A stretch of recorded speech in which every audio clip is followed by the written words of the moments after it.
تشهد العلاقات بين المغرب والجزائر توتراً متواصلاً منذ سنوات بسبب الخلاف العميق حول قضية الصحراء المغربية، وهو ما دفع أطرافاً دولية من بينها الولايات المتحدة الأمريكية إلى محاولة تقريب وجهات النظر بين البلدين. فقد عرضت واشنطن وسطتها في إطار مساع دبلوماسية تهدف إلى تهدئة الأوضاع في المنطقة المغاربية وتعزيز الاستقرار، غير أن المملكة المغربية تعاملت مع هذه المبادرة بوضوح وثبات في الموقف، إذ أكدت أنها لا ترفض مبدأ الحوار أو الوساطة من حيث المبدأ، لكنها تعتبر أن أي وساطة لا يمكن أن تكون ذات معنى ما لم تبنى على أساس احترام الوحدة الترابية للمملكة والاعتراف الكامل بمغربية الصحراء.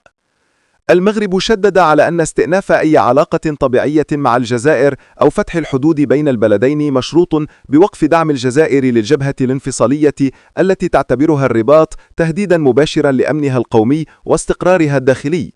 كما أبلغت الجهات المغربية المعنية أن الحديث عن إعادة بناء الثقة أو العودة إلى علاقات طبيعية لا يمكن أن يتم بينما تواصل الجزائر تمويل ودعم جبهة البوليساريو وتوفير الغطاء السياسي والدبلوماسي لها في المحافل الدولية. فبالنسبة للمغرب، الاعتراف بمغربية الصحراء ليس شرطا تفاوضيا فحسب، بل هو أساس لأي خطوة مستقبلية في اتجاه المصالحة أو إعادة تطبيع العلاقات.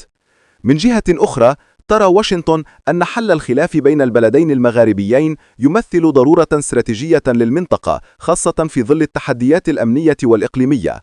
إلا أن الموقف المغربي الواضح جعل الولايات المتحدة تدرك أن الرباط لا يمكن أن تدخل في أي وساطة لا تراعي ثوابتها الوطنية. المغرب اعتبر أن تنمية المنطقة المغاربية وفتح الحدود والتعاون الاقتصادي لن يتحقق إلا في ظل اعتراف صريح من الجزائر بالواقع الترابي واحترام السيادة المغرب على أقاليمه الجنوبية.